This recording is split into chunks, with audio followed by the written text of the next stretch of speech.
মানুষগুলো লাইন ধরে ধরে আমাকে বিদায় দেওয়ার জন্য দাঁড়ায়া যাইব। কত মায়া, আমার আঙ্গুলগুলো খিলাল কইরা দেয়, কত মায়া, নাকের মধ্যে তুলা দেয়, কত মায়া, নাক দিয়া যেন ভিতরে পানি না ঢুকে নাকের ভিতরে তুলা দেয়, কত মায়া, কানের ভিতরে তুলা দেয়, কানের ভিতরে যেন পানি না দেয়, কত মায়া, আর পেটের মধ্যে চাপ দিয়া পায়খানা বের হলে টিস্যু দিয়া পরিষ্কার কইরা সুন্দর করে গোসল করায়, কত মায়া, মায়া রে মায়া। একদম সুন্দর কাফনের কাপড়, সেলাইবিহীন কাপড় দিয়া আমি পাঞ্জাবি পরলাম, দুইটা পকেট আছে, কিন্তু ওই কাফনের কাপড়ে পাঞ্জাবি কাটা হয়, কিন্তু ওই পাঞ্জাবিতে কোনো পকেট নাই। বুঝতে হবে মানুষ দুনিয়াতে আসার পরে ছিল এইরকম, যাওয়ার সময় দুইটা হাত বিছাইয়া চলে যায়। সাজিয়ে গুজিয়ে দে মোরে সজনী তোরা, সাজিয়ে গুজিয়ে দে মোরে, বড়ই পাতা গরম জলে শোয়ায়া মশারির তলে, বড়ই পাতা গরম জলে, বড়ই পাতা গরম জলে শোয়ায়া মশারির তলে, আতর গোলাপ চন্দন মেখে দে সজনী তোরা, সাজিয়ে গুজিয়ে দে মোরে। মুরাদনগরের রঘুরামপুরের বন্ধু, এখন আপনারা জবান খুলে বলুন, আমাদের আসল ঘরের নাম কি, বিল্ডিং না কবর? এই কবরে কালকে যদি মারা যান, 2 লক্ষ বছর পরে যদি কিয়ামত হয়, 2 লক্ষ বছর এই কবরে পড়ে থাকতে হবে। এমন একটা সময় আসবে কবরের কোনো চিহ্ন থাকবে না, আমার নামটা আস্তে আস্তে করে মুছে যাবে। কিন্তু কেমনে কবরে একলা একলা থাকবেন, মায়া লাগেনি রে মায়া। দিন যায় রাত যায়, আমার নবী আপনার নবী বলে বেনামাজি হইয়া কবরে গেলে অবস্থা ভয়াবহ হবে। বেনামাজি হইয়া কবরে গেলে ডান পাশের মাটিগুলো এক প্রান্তে যাবে, বাম পাশের মাটিগুলো আরেক প্রান্তে যাবে। ডান পাশের মাটি এমন একটা বাড়ি মারবো, হাড্ডিগুলা ভাঙ্গা ডান পাশ থেকে বাম হাতে চলে যাবে। বাম পাশের হাড্ডিগুলা এমন একটা চাপ মারবে, ওই হাড্ডিগুলা ডান পাশের হাড্ডির ভিতরে। আল্লাহু আকবার কোন না কেন? বান্দা বলবে আল্লাহ, ও আল্লাহ, আল্লাহ আর সহ্য হয় না, তাড়াতাড়ি একবার দুনিয়াতে পাঠাও। আগে যদি জানতাম এইভাবে বেনামাজি হইয়া কবরে আসলে কবরের মাটি এমন আচরণ করবে, জিন্দেগিতে এই মাটির উপরে চলাফেরা কইরা আমরা নামাজ ছাড়তাম না। কথা বলেন ঠিক না? বাঁচাও, ফায়ার সার্ভিস নাই, বাঁচাও, কোনো মানুষ পানি নিয়ে যাবে না। কবরের ভিতরে বৃষ্টির পানি ঢুইকা গলা পর্যন্ত হয়ে গেল, কিন্তু রুহের উপরে যে আযাব হবে বাঁচার কোনো রাস্তা নেই। 3 নম্বর, কবরের ভিতরে সর্প ঢুকে দেওয়া হবে।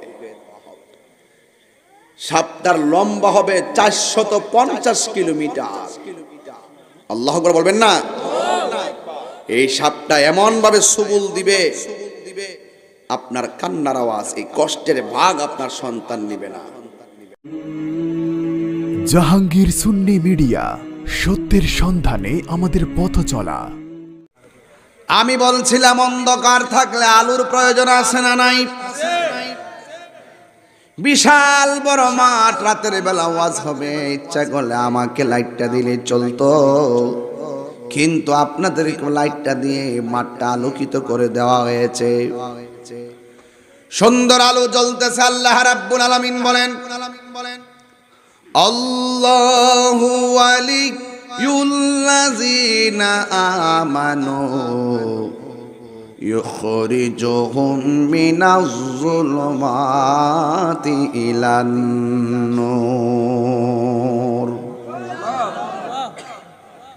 আল্লাহ রাব্বুল আলামিন বলেন, যারা ঈমানদার তাদের অভিভাবক হলাম আমি আল্লাহ। আমি আল্লাহ যখন অভিভাবক হয়ে যাব, দুনিয়ার লাইট লাগবে না। আমি আল্লাহ রাব্বুল আলামিন তাকে অন্ধকার থেকে আলোর দিকে নিয়ে আসব। হেদায়েতের মালিক কে? আরো জোরে বলে, হেদায়েতের মালিক কে? আল্লাহ রাব্বুল আলামিন হেদায়েতের মালিক। এই জন্য যুবক, আল্লাহ রাব্বুল আলামিন কোরআনে বলেন, দুইটা কোয়ালিটি যেই মানুষের মাঝে থাকবে, এই মানুষটার জন্য আল্লাহ জান্নাতের শুভ সংবাদ দিয়েছেন। আল্লাহ রাব্বুল আলামিন কোরআনে বলে দিয়েছেন, ইল্লাল্লাযীনা আমানু ওয়া আমিলুস সালিহাত। যারা ঈমানদার, যারা নেক আমল করে, এদের জন্য আমার আল্লাহ জান্নাতের অফার দিয়েছেন। এ আমার যুবক ভাইয়েরা, জান্নাতের অফার দিয়েছেন আল্লাহ রাব্বুল আলামিন। বলেন, ওয়াবাশশিরিল্লাযীনা আমানু ওয়া আমিলুস সালিহাতি আন্না লাহুম জান্নাতিন তাজরি মিন তাহতিহাল আনহার। আল্লাহ রাব্বুল আলামিন বলে, যারা ঈমানদার, ঈমানদারকে যারা আল্লাহকে বিশ্বাস করে। নগরটাকে কি পুরুষ মহিলা মিললে? পুরুষ মহিলা মিললে, পুরুষ মহিলা মিলে ৭,০০০। আর না না এনটি আছে না কিছু সব মিলে ৩০০ দিব কি তা কোন ৬,৭০০ ফন্ডারিয়ান আছে। ১৫০০ কত হইছে? ৮,০০০, ৯,২০০, প্রায় ৯,০০০, ৯,০০০ টাকা করছে। হ্যাঁ ১০,০০০ টাকা করছে। টিয়াটা লেও কয়টা? হ্যাঁ আচ্ছা, আসুক দেন। মোট টাকা উঠছে ১০,০০০ টাকা। মেরে দিছি। আচ্ছা আইছে কাছে যাহের কত টিয়াটা যাইছে হাত দুই হাত ঘুরিয়া আরো ২,০০০। আরে বাপ রে বাপ, টিয়ার যেটা খেলা লাগিয়ে গেছে গো বড়া। ওই দেখ ফাল দিছে, ফাল মারছে দেখ। বাজান ১২,০০০ হইছে। মিলাদুন নবীর মোহব্বত মারহাবা কোন নাকি লেগা? নারে তাকবীর। আচ্ছা আমি শেষ বলে কিছু তুলে দিয়ে যাবো, চিন্তা করিস না পাগলা। বহ বাজান, আমার কথা কি আজকে খারাপ লাগতেছে? আমি একটা লাইন ধরছি, ঈমানদার কারে কো? আল্লাহকে বিশ্বাস করা। জোরে গান কাকে? নবীদেরকে বিশ্বাস করা। কাকে? রাসূলদেরকে বিশ্বাস করা। কাকে? তকদিরকে বিশ্বাস করা, আখিরাতকে বিশ্বাস করা, আসমানি কিতাব সমূহকে বিশ্বাস করা। এটা হলো ঈমানের সংজ্ঞা। কথা বলেন ঠিক কিনা? এখন সব কিছুর মূল আল্লাহ মানা, নবী মানা নয়। নবী মানলেই আল্লাহ মানা হয়। আমার নবীজি কত খ্রিস্টাব্দে দুনিয়ায় আগমন করেছেন? আরো জোরে। কে ৫০০ খ্রিস্টাব্দে এসেছেন? আমাদের নবীজি। কত বছর তিনি দুনিয়াতে ছিলেন? কত বছর? বাংলাদেশে কিছু শায়েক বাইরেছে ৪০ বছর মানে না। ৪০ বছর মানে না, ২৩ বছর বলে। এর আগে বলে নবী আসিন না। ইন্টারভিউতে লেখে ৬৩ বছর, নবী হায়াত পাইছে শরীয়তে ৬৩ বছর। আর ওয়াজের মাঠে উঠতে ৪০ বছর নবী আসিন না। তাহলে বোঝা যায় ৪০ বছর হয়েছে একটা, ২৩ বছর আবার নবী। এরকম ব্যাপার নাকি? দেখেন ঈমানের বাজারে কি আগুনটা লাগছে। আর আমি দৌড়ছি প্লাস দিয়া। ওই কিছু দালালের গোষ্ঠী আছে, আমার লগে দলিলে না পাইরা আমার ব্যক্তিগত অ্যাটাক শুরু করছে। আমি কি আমার বউর ফোন ওয়াজও ধরছি, এর লেগে আমার বিচিত্র লাগছে। ওয়াজ হয় বউর ফোন ধরে, তুমি ধরতাম না? আমার বউ হইলে একটা তুমি না দল্লা আরেক বউ কইব তুমি দি হের ফোন দল্লা আমারটা দি দল্লা না ঘর গেলে দিব বাস কথা কোন ঠিক না বেটি আমার লগে ব্যক্তিগত আক্রমণ করছে আমার নাম দিয়া দিয়া মাজার ফুজারে দিয়া সঙ্গীত বাইর করছে এটা কিন্তু হ্যাঁ আগে বাইর করছে এরা যদি এইভাবে বাইর না করতো আমি দেখছি আমাদের অঙ্গনের কিছু পোলাপান বাইর করছে এটা ঠিক না তোমরা এরা দিকে এরকম বাইর করছে তোমরা আবার এরকম বাইর করো না আমি লড়াই করতেছি দলিলের লড়াই আহমদুল্লাহ সাহেবের সাথে আমার ব্যক্তিগত কোনো দ্বন্দ্ব নাই উনি মানুষ ওনার ভুল হতে পারে কোরআনে হাফেজও নামাজে দাঁড়াইলে কি হয় ভুল হইলে মুক্তাদি গোলা পিছন থেকে কি দিবে লুকমা দিবে কেমনে লুকমা দিবে আল্লাহ আকবার না সুবহানাল্লাহ কেমনে লুকমা দিবে সুবহানাল্লাহ বলবে কথা কোন ঠিক কিনা তো যুবক ভাইরা আমার এখন ইমাম সাহেব যদি নামাজ থেকে উঠটা করতে আমার বুলদল লেগে চলবো তো আহমদুল্লাহ সাহেবের একটা স্লিপ অফ টাং হোক আর ওনার গবেষণার ভুল হোক আমি এটা ধরেছি এটা আমার ধরাটা যদি সঠিক না হয় উনি লাইভে এসে বলবে তাহির হিসাব আপনি আমাকে বলছিলেন আমি বক্তব্যটা দিছি কেন আমি যে বলছি 40 বছর আগে নবী ছিল না এটার ব্যাখ্যা হইলো এটা তো শেষ হয়ে জায়গা উনি চুপ করে ঘরে বসে রয়েছে বসার পরে ওনার পক্ষে কিছু দালাল বাইরেছে এই দালালগুলো মাঠটারে অস্থির করছে কথা কোন ঠিক না বেটি এরা যখন আমার ব্যক্তিগত অ্যাটাক শুরু করছে তখন আমাদের পোলাপান কি বইয়া থাকবো আমাদের সুন্নি উলামায়ে কেরাম প্রায় 101 জন আলেম এক যুগে আমি যে বক্তব্যটা যে বুলটা ধরছি এটার সমর্থন জানায় ভিডিও বানাইছে আব্বাসী সাহেব গত পরশুদিন একটা ভিডিও বানাইছে যে আমি যেটা ধরছি এটা ঠিক আছে আহমদুল্লাহ সাহেবের উচিত তওবা করা ভুল স্বীকার করা ধরছে কিনা কারণ আমার ধরাটা কি আর আমার মধ্যে আছে নাকি আরো উপরে গেছে গা আমি কি বুঝাইতে পারছি তো এই জন্য আপনারা কি মনে করতেছেন তো ওনার উচিত উনি যত চুপ থাকবে বিভ্রান্তর সৃষ্টি হবে কেন ওনার পক্ষে কিছু বক্তা দালালি কুসুর করছে এই দালালি কইরা কিন্তু মূলত ওনারই ডুবাইতেছে কথা কোন ঠিক না বেটি ওনার উচিত আইসা ডাইরেক্ট বলে দেওয়া বক্তব্য দেওয়া তো সমাধান হয়ে যায় এখন অনেকে বলে আমি নাকি বেয়াদব আমি আহমদুল্লাহ সাহেব এত বড় হুজুরের ভুল ধরি উম্মা উনি মানুষ না ওনার বলেই তো পারে না ওনার কি তার সব সঠিক হয়ে যাবো গা যেই প্রশ্ন দেয় প্রশ্নের সব উত্তর দিতে পারে এটার উত্তর দিতে পারে না ওয়াইফাই চালান যাবো কিনা কত বক্তব্য উত্তর দেয় কোন উত্তর তো বাদ দেয় না একদিন শুনলাম না যে আমি পারি না যেটা দিব এটি উত্তর দেয় তাহলে আমি যে ভুলটা ধরলাম প্রশ্ন করলাম এটার উত্তর দেওয়ার সময় কি উনি পায় না উনি না দিয়া ঘরের কোন বইয়া থেকে এই যে একটা বিভ্রান্ত ছড়াই দিছে আমার কি ভুল ধরার অন্যায় হয়েছে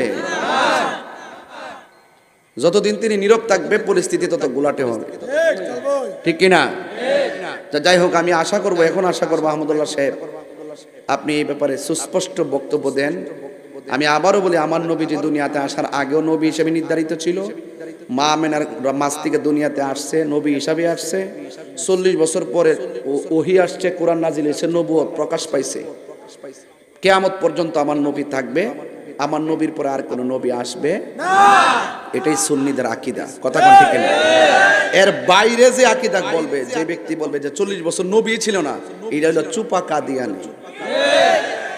কাদিয়ানীরা নবীর শেষ নবী মানে না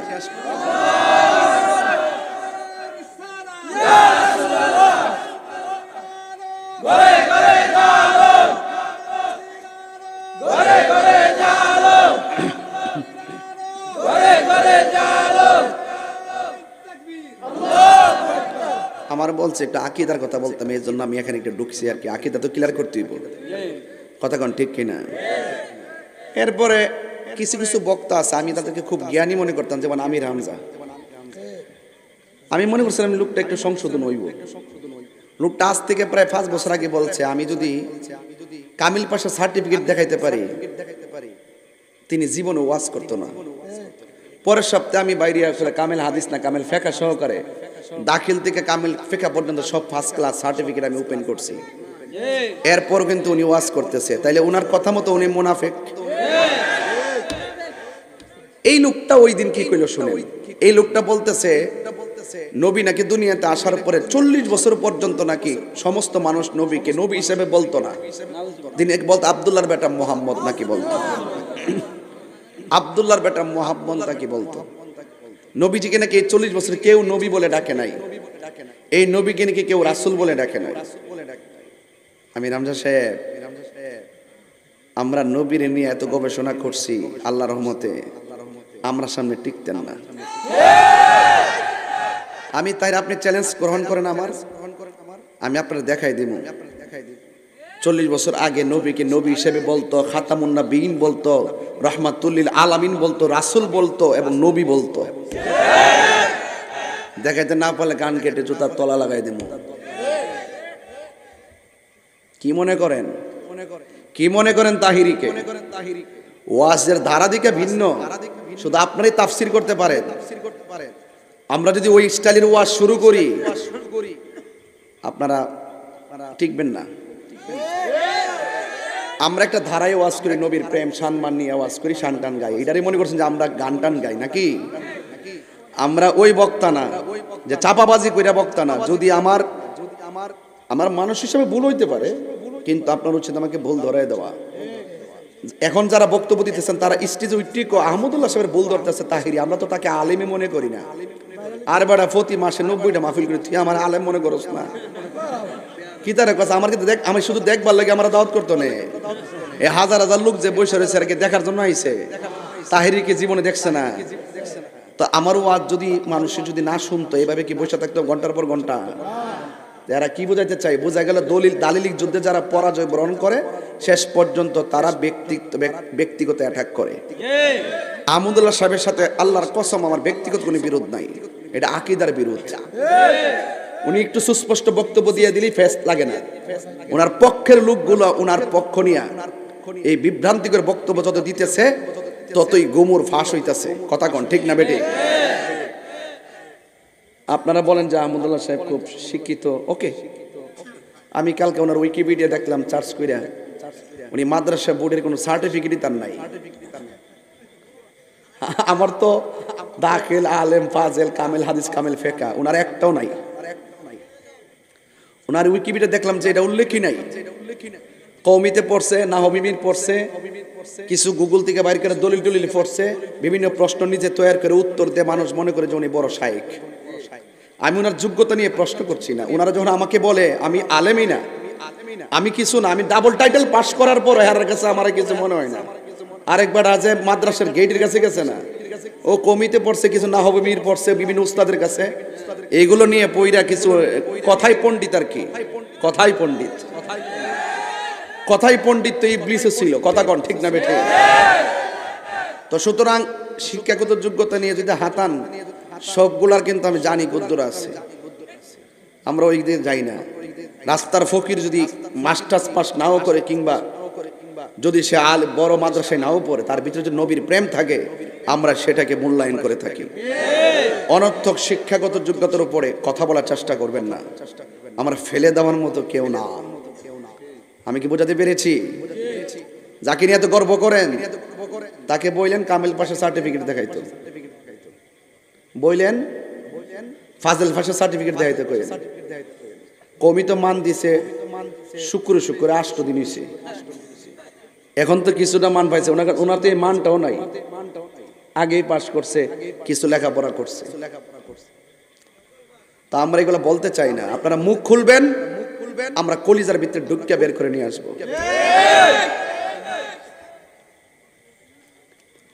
হাজার আলেম হোক, নবীর প্রেম না থাকলে, আমার নবীকে যদি 1 সেকেন্ডের জন্য অস্বীকার করে, আমরা তাকে আলেম মনে করি না।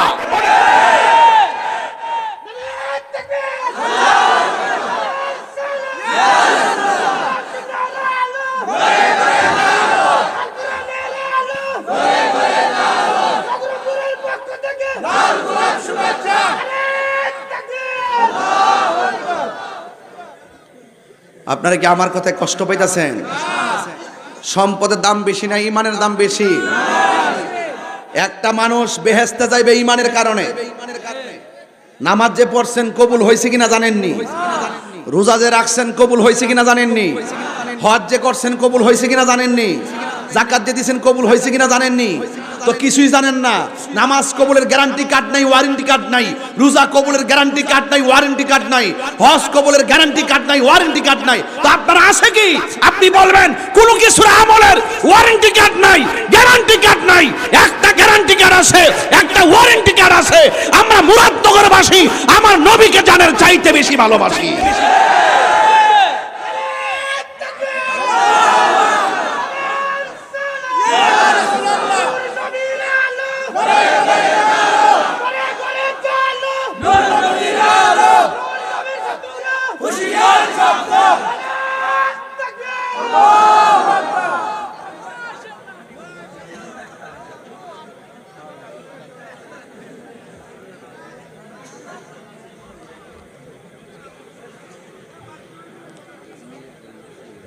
ভাইরা আমার, কষ্ট হচ্ছে আপনাদের।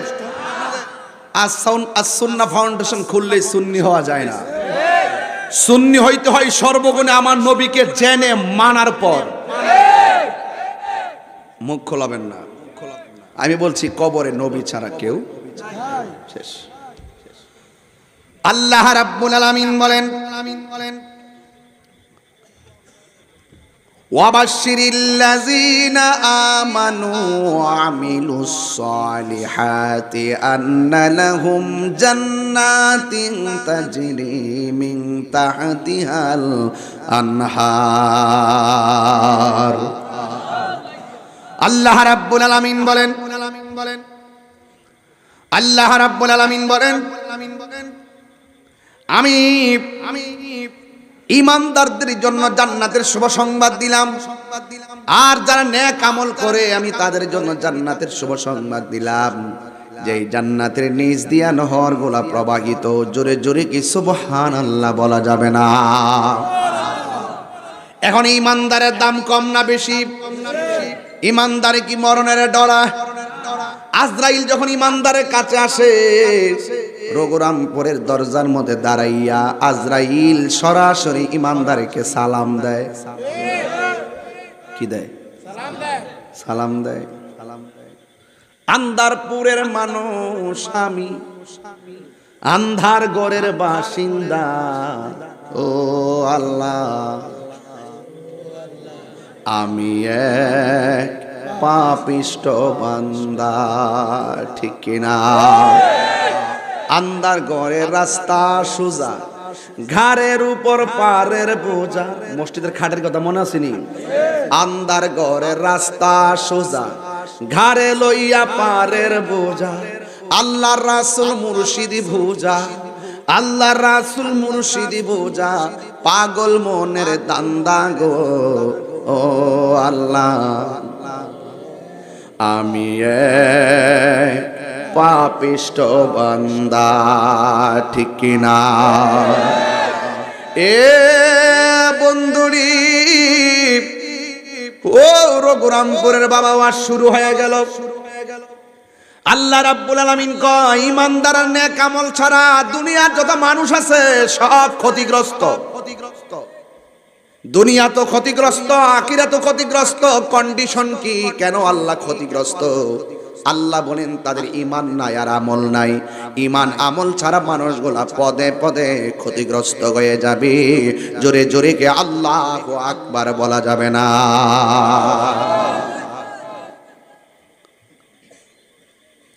এ আমার যুবক ভাইরা, এই জন্য আমার নবী, আপনার নবী রাহমাতুল লিল আলামিন বলে দিয়েছেন, একটা মানুষের সামনে যখন আজরাইল আসে, রূহটারে ধরে, জীবন্ত বকরি গায়ে থেকে চামড়া তুললে বকরি যেমন কষ্ট হবে, এর চাইতে বেশি কষ্ট হবে আজরাইল যখন তার রূহটারে বের করে নিয়ে যাবে।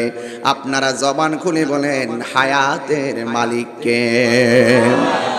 মিনহা, সবাই কোন না, মিনহা খলাকনাকুম ওয়া ফিহা নুঈদুকুম ওয়া মিনহা নুখরিজুকুম তারাতান উখরা। কবরে যাওয়ার সময় মাটিগুলা মুষ্টি করে করে দেয়।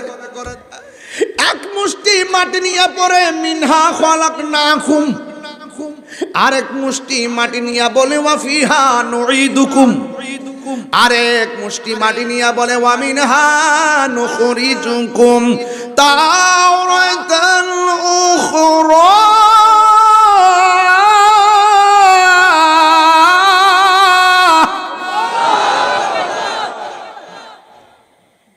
এইভাবে মাটি নিয়ে পড়ে আপনাকে আমাকে এমন ভাবে মাটি দেয়, কিন্তু মনে রাখবেন আজকে আমি যার কবরে মাটি দিয়ে আসলাম, কালকে আমার পালা আছে না নাই?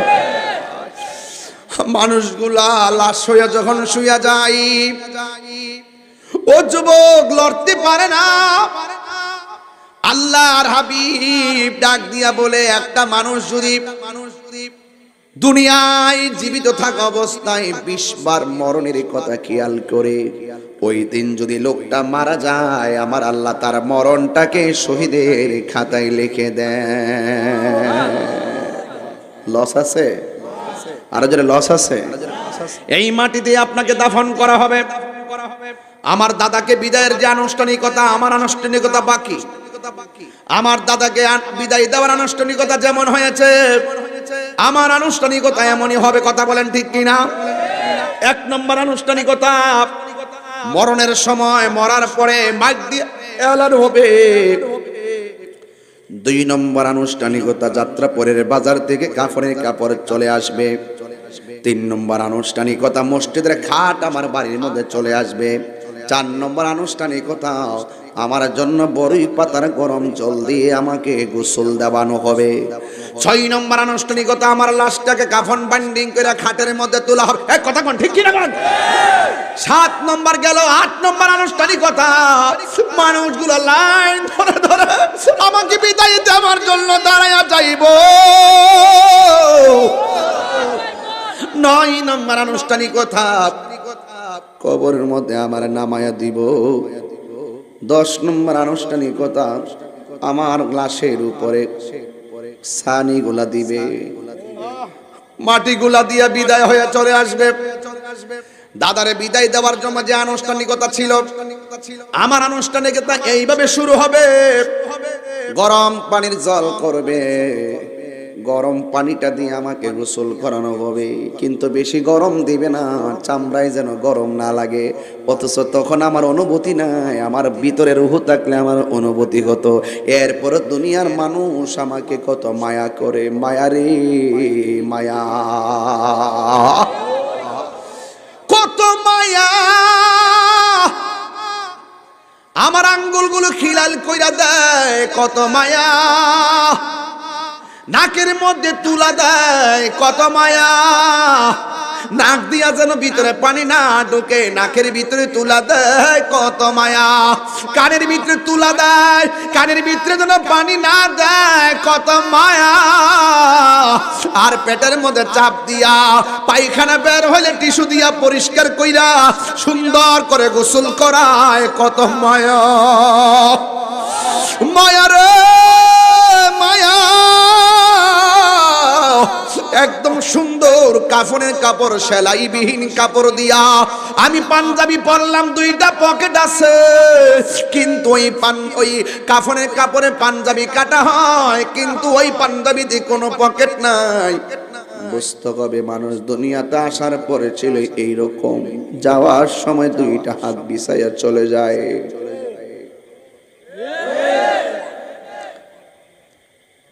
সাজিয়ে গুজিয়ে দে মোরে সজনী তোরা, সাজিয়ে গুজিয়ে দে মোরে,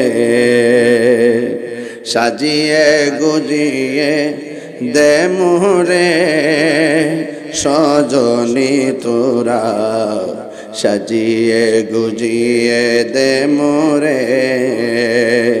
বড়ই পাতা গরম জলে শোয়ায়া মশারির তলে, বড়ই পাতা গরম জলে বড়ই পাতা গরম জলে শোয়ায়া মশারির তলে আতর গোলাপ চন্দন মেখে দে সজনী তোরা সাজিয়ে গুজিয়ে দে মোরে সবাই সাজিয়ে গুজিয়ে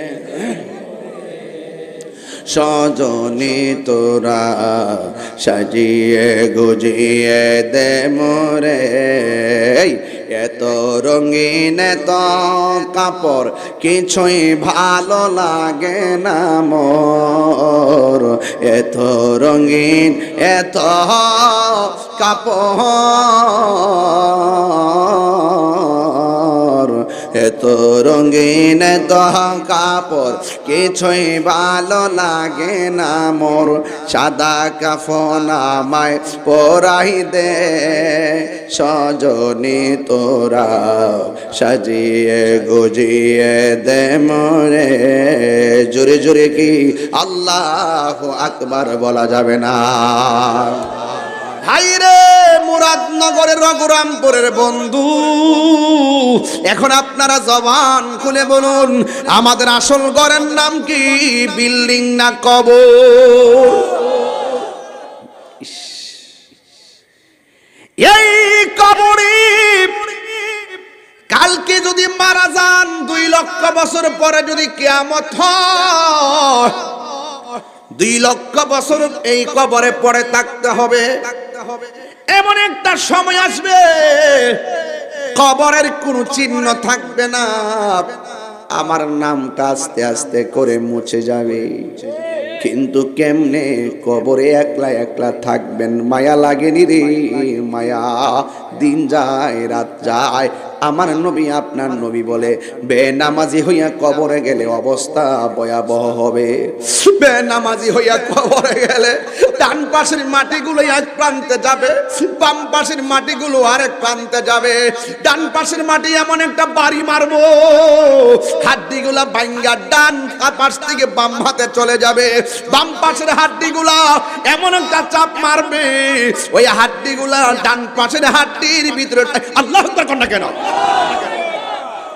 বান্দা বলবে আল্লাহ ও আল্লাহ আল্লাহ আর সহ্য হয় না তাড়াতাড়ি একবার দুনিয়াতে পাঠাও আগে যদি জানতাম এইভাবে বেনামাজি হইয়া কবরে আসলে কবরের মাটি এমন আচরণ করবে জিন্দেগিতে এই মাটির উপরে চলাফেরা কইরা আমরা নামাজ ছাড়তাম না কথা বলেন ঠিক না আল্লাহ বলবে না কাজ হবে না জীবন বারবার মরণ একবার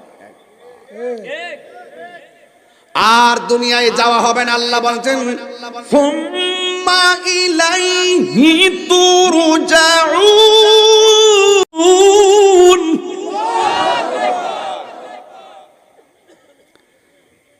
তোমাদেরকে দুনিয়াতে পাঠাইছিলাম আমি আল্লাহ নিয়ে আসছি আর যাওয়ার সুযোগ যুবক এই যুবক তোমাকে বলছি হাসতে হাসতে নিজের মূল্যবান সময় নষ্ট করতেছো এখন চিপা চাপা দিয়া যে দূর দিয়ে হাঁটো একদিন সময় আসবে ইচ্ছা করলো পাটা ঠিক মতো ফালাইতে পারবা না এমন একটা সময় আসবে ইচ্ছা করলেই তুমি কাছের জিনিসটা ভালো করে দেখবা না এমন একটা সময় আসবে ইচ্ছে করলেই তুমি শুদ্ধ করে এই জবান দিয়ে তেলাওয়াতটা করতে পারবা না এমন একটা সময় আসবে ইচ্ছে করলেই তুমি তোমার শক্তি নিয়ে দৌড়তে পারবা না এই জন্য এখনই সময় এই জন্য যৌবনকালের নামাজ আর বার্ধক্যকালের নামাজ অনেক পার্থক্য কথা বলেন ঠিক কিনা এই জন্য যুবক হাসতে হাসতে সময় নষ্ট করে দিও না কবরের মাটি জোয়ান বুড়া চিনে না চাপা মারতে ভুল করতো না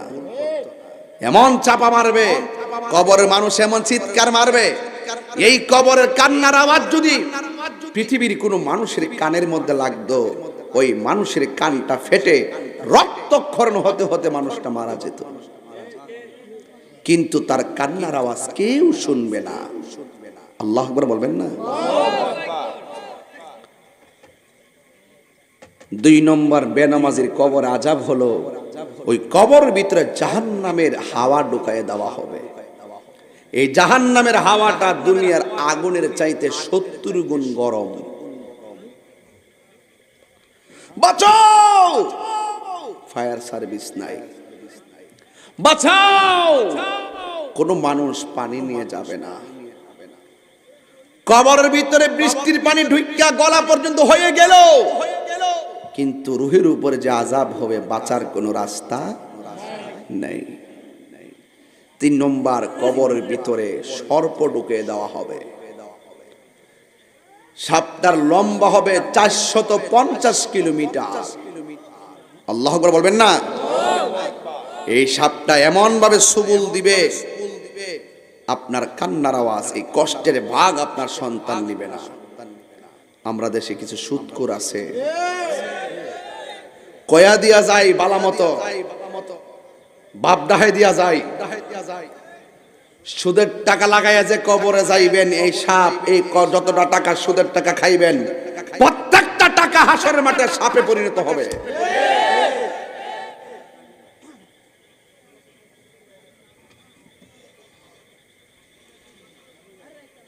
সুদখোর, আপনি 30 লাখ টাকা সন্তানের জন্য সুদ দিয়া গেলেন, আপনি সুদের টাকা রাইখা মারা গেলেন। সন্তান তো আর টাকা পাইয়া যেমনি খুশি তেমনি চলে, কবরের ভিতরে জুতার বাড়ি আপনারই চলে। তাহলে সন্তানকে হারাম টাকার মালিক বানাইবার আগে মানুষের মতন মানুষের বাচ্চা বানাই দিয়া যান। সুদের টাকা দিয়া পোলাও কুরমা খাবার দরকার নাই, দরকার হালাল টাকা দিয়া শুটকির ভর্তা দিয়া ভাত খাবো।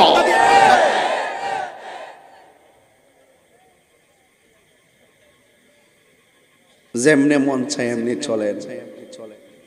আবার দেখলাম সমাজে সুদখোরের দাম বেশি, আমরা হেরার বাপ ডাইক্কে আইনা চেয়ারে বসাই, বাপ ডাইক্কে আইনা মসজিদের সভাপতি বানাই।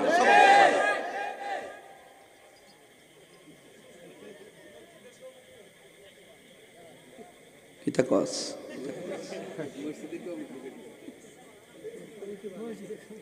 সভাপতি না, যে সুদখোর হ্যাঁ মসজিদের সদস্য হওয়ার যোগ্যতা নাই। সভাপতি তো ফরজ সাবজেক্ট। আর সুদখোরদের ধরতে আমার ভাল লাগে, মনটা টটটা ধরতে হবে। এই সুদখোরদের কারণে রঘুরামপুরে গরিব আরো বেশি গরিব হইতাছে। আরে আল্লাহ টাকা দিছে, আল্লাহ কইছে তোরে আমি দন দিছি, কর্জে হাসানা দে, দান করিয়া দে, নাইলা কর্জা দে। আমি তো মনে করি এই রঘুরামপুরে যত টেহার মালিক আছে বাজার, প্রত্যেকটা টেহার মালিক যদি সুষম বন্টন নীতির আলোকে স্বর্ণের জাকাত, টাকার জাকাত, মালের জাকাত দিত, এই রঘুরামপুরে একটা গরিবও খুঁজা পাওয়া যাইতো না। জাকাত দে দে দে, সুদের টেহা বাড়লে দে।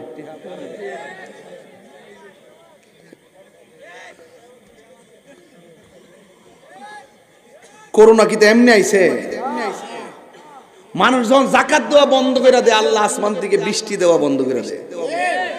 মানুষ যখন উপেনে গোপনে অশ্লীলতা ছড়াইয়া দেয়, আল্লাহ তখন মহামারী দেয়।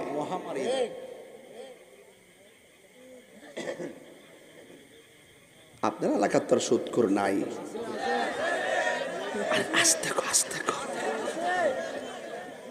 আস্তে কর, সুদ করে আনব। কে কে সুদ খান হাত তোলেন। কই রে সুদখোর? কইছে না আপনার এলাকা ভালো আছে। ফানসুরুটে পয়সা নষ্ট, যুবক নষ্ট মদে, কুসমাজে গেরাম নষ্ট, খাদক নষ্ট সুদে। সুদ করে নামাজ পড়ে কেমনে জানেননি? আল্লাহ আল্লাহ। আর সালাম ফিরে কেমনে জানেননি? আচ্ছা আচ্ছা।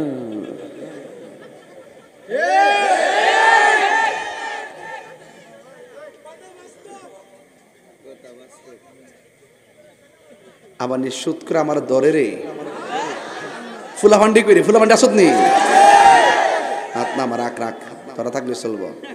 আজকা থেকে ওয়াদা করো সুদ খাইতাম না, সুদের টেহা লাগায় বিদের চাইতাম না, সুদের টিয়া লাগায় বিদেশ গেলে চাকরি না পাইলে আমাদের রেনিওয়ালা দেয় সুদের টিহার সাপ, হে দিদা তোমার নাই চাকরি, বাড়ির থেকে দেয় টিহার সাপ, গোড়ায় গোড়ায় হে দিদা তুমি ডিপ্রেশনে মরো, এই দিদা বাপ মা টিহার সাপে মরে। আজকে থেকে আমরা সুদের টিহা লাগাইয়া বিদেশ যাইতাম না, প্রয়োজনে 3 ভাই সংসারে থাকলে মুদিমালের দোকানে চাকরি করবো, সিএনজি সালামো, অটো সালামো, কাফের দোকানে চাকরি করবো, 3 ভাইয়ে মিল্লা টাকা জমায় 1 ভাই বিদেশ যাইব। সুদের টিহার চাপ নাই, লস হইলে লস, লাভ হইলে লাভ, কথা কোন ঠিক না? হারামের মধ্যে কোনো আরাম নাই, কথা বলেন ঠিক কি না বলেন? অ্যাকশন অ্যাকশন, সুদখোরের বিরুদ্ধে, ঘুষখোরের বিরুদ্ধে, খুরি গোষ্ঠী।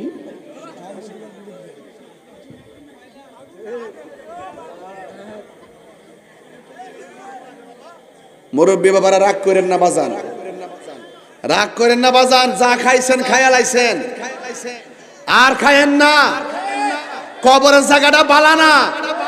সুদের টিয়া তুইয়া যাবেন ফুতে, পাঁচি হাং পালসার আর 15 চালাইব, ফায়দা কবরে জুতার বাড়ি আপনার একটা মানিক পড়তো না।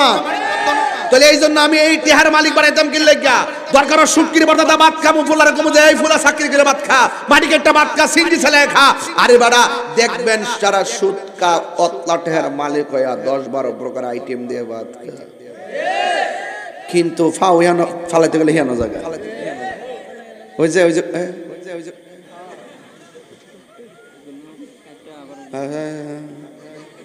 কিরে জানেননি, হারামের মধ্যে কোনো আরাম নয়, হারামের মধ্যে কোনো আরাম আছে বাজান। আচ্ছা বাজান, কেমন দিলাম? আজকে থেকে অ্যাকশন শুরু হয়েছে। সুদখোরের কোনো ইমামতি নাই, সুদখোরের কোনো ইমামতি নাই, ঘুষখোরের কোনো ইমামতি নাই, সুদখোরের কোনো বক্তাগিরি নাই, সুদখোরের কোনো হিসাবগিরি নাই, সুদখোরের কোনো চেয়ারম্যানগিরি নাই, সুদখোরের কোনো মেম্বারগিরি নাই, সুদখোরের কোনো সর্দারগিরি নাই। একবারে আমার কো হুজুর সুদের ব্যাপারে যে ওয়াজ করেন, ঘুষের ব্যাপারে কিছু কর না, একই তাকো। ঘুষখোর যে ঘুষ খাইব, যে ঘুষ দিব, দুনোটাই জাহান্নামের আগুনে জ্বলবে। আমার রাসূল বলছেন, আর রাশি ওয়াল মুরতাশি কিলাহুমা ফিন্নার। যে সুরে ঘুষ খাইব, যে সুরে ঘুষ দিব, দুনোটাই জাহান্নামের আগুনে জ্বলবে। এখন কি ঘুষ খাইবেন না ঘুষ দিবেন? হ্যাঁ, সুদ খাইবেন না সুদ দিবেন? যে সুদ খা, যে সুদ দে, যে সুদের সাক্ষী থেকে যে সুদ স্টাম্পে লেখে, 4 জন সমান অপরাধী। এই জন্য সুদের পিছেও নাই, আগেও নাই, পিছনেও নাই। মন থাকবো? তাহলে আজকে থেকে বলুন, সুদ খাওয়া যে হারাম, এটা কি মোল্লার ফতোয়া না আল্লাহর ফতোয়া? তাহলে মসজিদের সভাপতি কারে বানাইবেন কোন?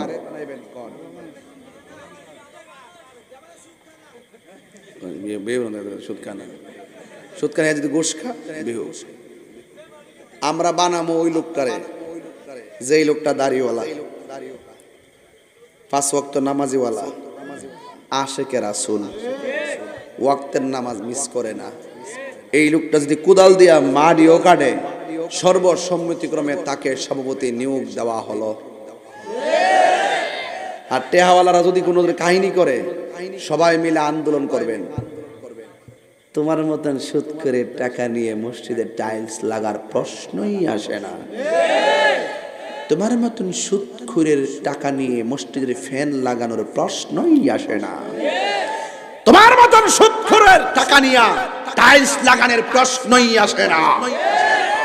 আপনার এলাকার মানুষ সর্বসম্মতির সুদখোর জানেন না, সুদ কা এতে টেনে টাইলস লাগাই দিয়ে যান গা। এই টাইলসের ভিতরে যুগের পর যুগ মানুষ সেজদা করতেছে। এটা হারামখোরের টাকার টাইলসের উপরে সেজদা করতাম কি রে? দরকার আম গাছের তলে নামাজ পড়ুন, দরকার হয় টিনের ঘরের ভিতরে নামাজ পড়বো, কিন্তু সুদখোরের টাকা দিয়ে মসজিদে কোনো কাজে লাগাইতাম না। কথা কোন ঠিক না?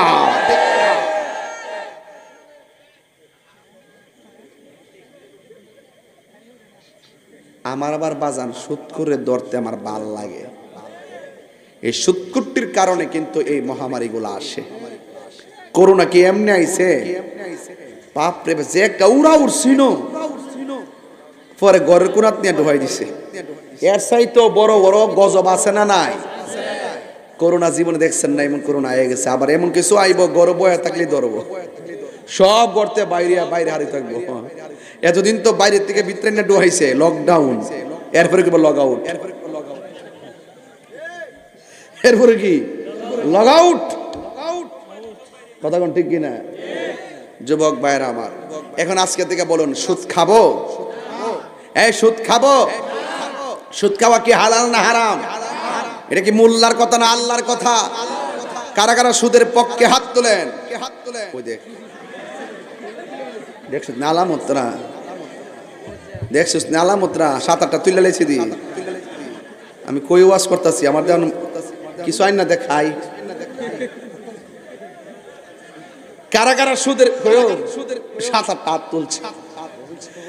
হ্যাঁ, এবার আইন কারা কারা সুদের বিপক্ষে হাত তোলেন? এটা স্লোগান দে।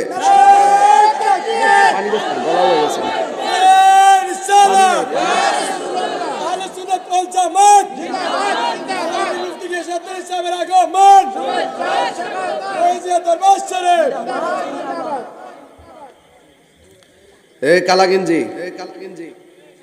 এই শোন, কি হয়েছে তো? শাইক গ্রুপ নাকি? শাইক পূজারি না তো? আবার শাইক পূজারি বেড়ে গেছে নাকি?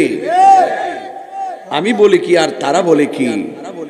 শাইক পূজারি নতুন নাম দিয়েছি। জ্বালাই দিব আংরা করে, আংরা আমরা করি মাজার জিয়ারত, আমরা করি মাজার পূজারি। এখন তোমরা শাইক পূজারি। এই শাইক পূজারীদের সাথে আমাদের কোনো সম্পর্ক নাই, কথা বলেন ঠিক কিনা?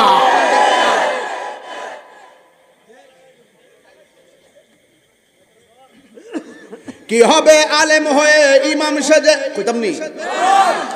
কি হবে আলেম হয়ে ইমাম সেজে সমাজেতে, যদি না হক কথা উচ্চ সুরে না বলিতে। চাকরি বই করো যদি ছেড়ে দাওই না গদি, চাকরি বই করো যদি ছেড়ে দাওই না গদি। কি হবে ধোঁকা দিয়ে আল্লাহকে, কি হবে বেঁচে থেকে অযথা বিদ্যা শিখে, যদি না গড়তে পারে শুধু মুক্ত সমাজটাকে। কথা কোন ঠিক কিনা? কি হবে আকাশ চুয়া বিলাসবহুল বাড়ি গাড়ি, না খেয়ে কত মানুষ পরপারে দিচ্ছে বাড়ি। আজরাইল আসবে যবে মাটিতে পড়ে রবে, আজরাইল আসবে যবে মাটিতে পড়ে রবে। কোনো কাজে লাগবে না তোর বিল্ডিংটাকে, কোনো কাজে লাগবে না তোর বিল্ডিংটাকে। কি হবে বেঁচে থেকে অযথা বিদ্যা শিখে, যদি না গড়তে পারি শুধু মুক্ত সমাজটাকে, যদি না গড়তে পারি মাদক মুক্ত সমাজটাকে। ঠিক না? এ বুড়ি, আমি বলছিলাম কবর থেকে উলঙ্গ অবস্থায় একটা ময়দানে উঠব।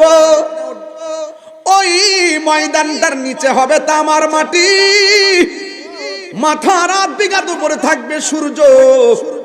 আল্লাহ রাব্বুল আলামিন বলেন, ওয়াত্তাকু ইয়াওমান লা তাজজি নাফসুন আন নাফসিন শাইআ। ওই কঠিন মুসিবতে কেউ কাহারও কোনো উপকারে আসবে না। এত হাজার হাজার মানুষ মাহফিলে বসে আছেন, ওই ময়দানে সব আমার দেখলে পাশ কাটটা চলে যাবেন, আমি আপনারা দেখলে পাশ কাটটা চলে যাব। মুখের মধ্যে একটা স্লোগান, রঘুনাথপুরের মানুষ যা বলবে, যাত্রাপুরের মানুষ তাই বলবে, মুসাকারার মানুষ তাই বলবে। একটাই স্লোগান, নাফসি নাফসি বলে কাঁদবে। আল্লাহু লা ইলাহা ইল্লা হুয়া লা ইয়াজমাআন্নাকুম ইলা ইয়াউমিল কিয়ামা। আল্লাহ রাব্বুল আলামিন বলেন, ওই দিনটাকে ভয় করো যেই দিনটাতে টাইম আল্লাহ রাব্বুল আলামিন তোমাদেরকে একত্রিত করবেন। ওই দিন যেই দিন সম্পর্কে কোনো সন্দেহ নাই। ওয়ামান আসদাকু মিনাল্লাহি হাদিসা, আল্লাহর চাইতে সত্যবাদী আর কে হতে পারে? ওই কঠিন মুসিবতের সময় আল্লাহর হাবিব বলেন, কিছু কিছু মানুষ ওই ময়দানের ভিতরে কিছু কিছু মহিলাদের মাথার চুলগুলো গাছের মধ্যে বাইন্দা পাগুলো নিচে ঝুলাইয়া রাখবে, পাগুলো গাছের মধ্যে বাইন্দা মাথাটা নিচে ঝুলাইয়া রাখবে। আল্লাহর হাবিব বলবেন, আল্লাহ এই সমস্ত মহিলাগুলোকে, ও আমার রঘুরামপুরের মা, খবরদার খবরদার, এই দুনিয়াটা হলো আখিরাতের কৃষিক্ষেত, এখানে যা করবেন হাসরের ময়দানে তাই পাবেন। আল্লাহ রাব্বুল আলামিন হাবিব ডাক দিয়ে কয়, আল্লাহ, জবানটা খুলে বলুন আল্লাহ। এই মহিলাগুলোকে এদেরকে এমন ভাবে বেঁধে রাখা হয়েছে কেন? আল্লাহ ডাক দিয়ে বলবে, বন্ধু এরা কে জানেননি?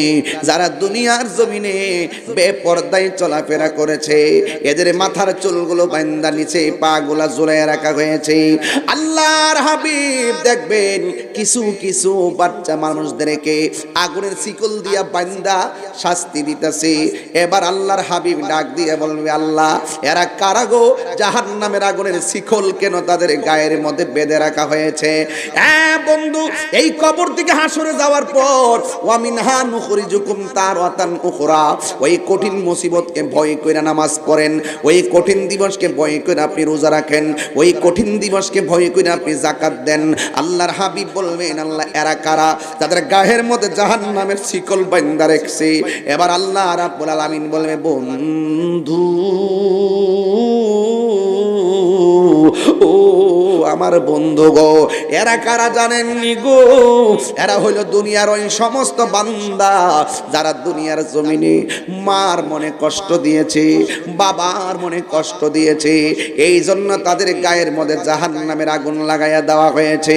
এই জন্য রঘুরামপুরের মা, আমি বেশি লম্বা করব না, একটা কথা বইলা দিয়া যায়, তাহিরিকে যদি জীবনে একটা মিনিটের জন্য ভালোবাসা থাকো, আমার যদি একটা মিনিটের জন্য ভালোবাসা থাকেন, আমার কথা যদি একটা সেকেন্ডের জন্য ভালো লেগে থাকে, ওই ভালোবাসার দাবি নিয়ে আপনাকে একটা কথা বলবো, জীবনে কোনোদিন মা বাবার মনে কষ্ট দিয়েন না।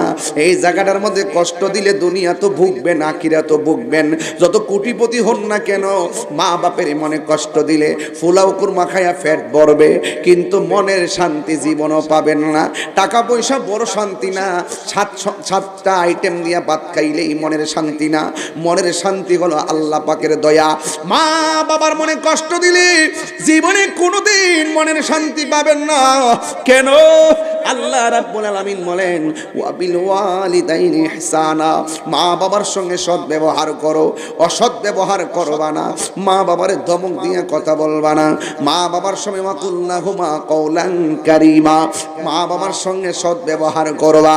মা বাবা দোয়া করলে ডাইরেক্ট কবুল, মা বাবা বদদুয়া দিলে ডাইরেক্ট কবুল। মা বাবা দোয়া করলে সাধারণ বান্দা আল্লাহর ওলি হয়ে যায়, মা বাবা বদদুয়া দিলে কোটিপতি রাস্তার ফকির হয়ে যায়। কথা কনা ঠিক কিনা? আইরে যুবক ভাইরা আমার, পৃথিবীর মধ্যে সব মানুষ স্বার্থ নিয়ে দোয়া করে, কিন্তু এই পৃথিবীতে দুইটা মানুষ নিঃস্বার্থে দোয়া করে, একজন হলো বাবা আর একজন হলো মা। এই দুইজন নিঃস্বার্থে দোয়া করে।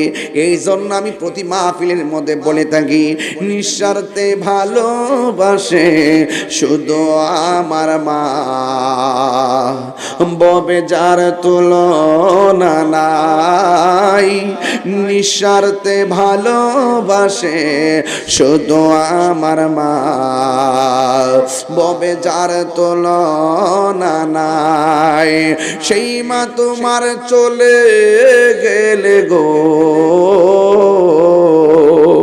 সেই মা তোমার চলে গেলে সার হইব কান্দন। এই জগতে কেউ হবে না মায়েরই মতো, এই জগতে কেউ হবে না মায়েরই মতো। চিৎকার মেরে কি আল্লাহু আকবার বলা যাবে না? আজকের মাহফিলটা আমার কাছে অনেক বেশি ভালো লাগছে, কারণ যুবকদের ফাঁকে ফাঁকে আমার বাবার মতন মুরব্বীরা বসে আছে। এই মুরব্বীরা যে গড়ের কত সৌন্দর্য আমি জানি। আমার বাবা চলে যাওয়ার পরে ঘরটা অন্ধকার অন্ধকার মনে হয়। এ যুবক, বাবাটা কত কষ্ট করে, জীবনও বলে না যে আমি কষ্ট করি। ফুটফুট করতে করতে শরীরে রক্তটারে পানি কইরা ফেলাইছে, ফুটফুট করতে করতে কোমরের হাড় ক্ষয় কইরা ফেলাইছে। সারা জীবন পোলারে যা কিছু আছে গাম জড়াইয়া মানুষ বানাইছে। এখন বাপটা বুড়া হইয়া গেছে। পোলা ঢাকা থেকে দেশে আসার সুযোগ পাই না। কুরবানির ঈদে আসে, রমজানের ঈদে আসে, অথচ এই বাবাটা তারে মানুষের মতো মানুষ বানাইছে। এ সন্তান, তুমি মাসে মাসে আসো কেন? তুমি ঢাকা সবাই নিয়ে থাকতে পারো, তোমার বাবারে কেন দেশের বাড়িতে ফালাইয়া রাখবা? এই জন্য যুবক ভাইরা, ওই বাপটা সন্তানের জন্য কি না করেছে। আজকে সমাজের বাপগুলা বুবা হয়ে গেছে। সন্তানের কষ্ট তারা মুখ খুলনা সমাজে কয় না। দোকানে গিয়ে বসে বসে এক কাপ চা খাইয়া সময় কাটা, কিন্তু রাতের বেলা কাশতে কাশতে রাত্রটা কাটায়। ভালো করে কোমরটা গুছা করতে পারে না, হাড়গুলা ক্ষয়ে গেছে। পোলা যদি একটু ট্রিটমেন্ট করে ওষুধ দিত, বাপটা সুস্থ থাকতো। এই জন্য যুবক, বাপটারে আর অবহেলা করিও না। বাবা গো বাবা, বাবা গো বাবা, বাবা তুমি কেমন আছো ছোট্ট মাটির ঘরে? তোমার কথারই হৃদয় মাঝে পড়ছে বারে বা। দেখেন তো সব্বির চেহারা মলিন হয়ে গেছে। প্রত্যেকটা সন্তান বাপ মার পাগল আমার মতন। বাবা গো বাবা, বাবা গো বাবা, কত আদর কত স্নেহ তোমার কাছে পেলাম। সব কিছু হারিয়ে আজকে নিঃস্ব হয়ে গেলাম। কত আদর কত স্নেহ তোমার কাছে পেলাম। সব কিছু হারিয়ে আজকে নিঃস্ব হয়ে গেলাম। ভালোবাসি তোমায় বাবা, বুকটা যে যাইছি রে। সবাই ভালোবাসি বুকটা যে যাইছি রে। তোমার কথার হৃদয় মাঝে পড়ছে বারে বারে। বাবা গো বাবা, বাবা গো বাবা, দরজাটা খুলতে খে যাই ধোকা। বাবা বুঝি বলছে এলে নাকি খোকা। বুকের ভেতরটা নড়ে চড়ে ওঠে, চোখ বেয়ে জল নেমে আসে। শুধু বাবা নেই, শুধু মা নেই। ও আল্লাহ, যাদের মা নাই তারা বাড়িতে কারে মা কইয়া ডাক দিব? সবাই জবানটা খুলে কন্যা আল্লাহ, দিলটা নরম করে কন্যা আল্লাহ। আব্বা আম্মা জারুই সে মাবুদ কবরে কন্যা। আব্বা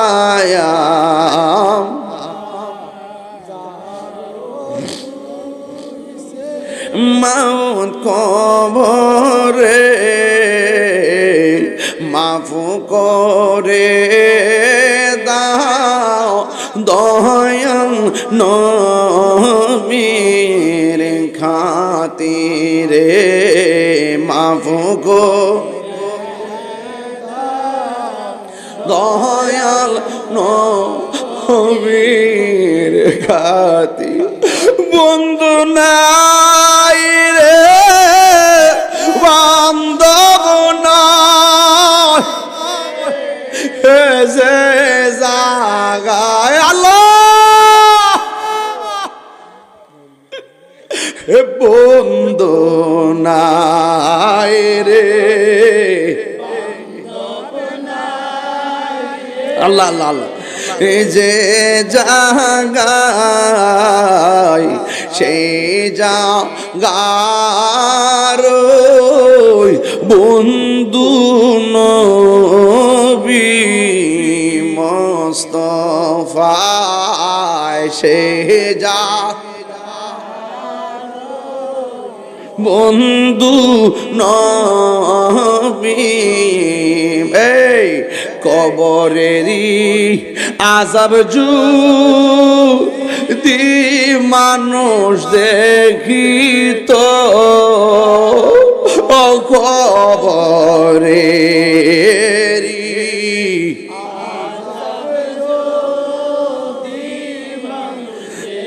ইস গরবারি রিয়া ফাওয়াল গায়ত গরবা রিয়া পাগল এত মায়া করতেন আমরান সংসারে এ তিনবার কন্যা আল্লাহ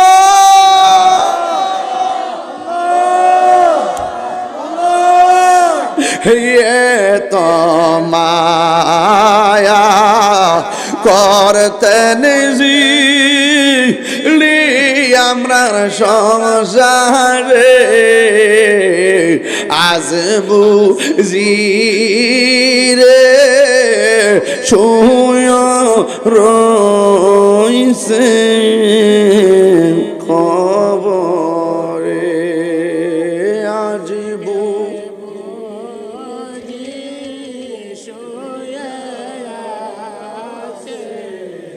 কবরে। এ যুবক ভাই আমার, একটা দিন চলে যাওয়ার অর্থই হচ্ছে এই দিনটা আর ফিরে আসবে না। যদি জানতাম হায়াতটা 50 বছর, তাইলে আর বাকি আছে মাত্র 8 বছর। ওয়াজ মাহফিলের মুগ্ধ আসতো না, সেজদায় পড়ে থাকতাম। জানি না বলেই মনে হয় যেন হায়াত আছে না 100 বছর 200 বছর। আসলে না, দিন চলে যাচ্ছে, হায়াত যা বাজেট ছিল তা কমে যাচ্ছে। এই দিনটাকে একটু কাজে লাগাইবেন।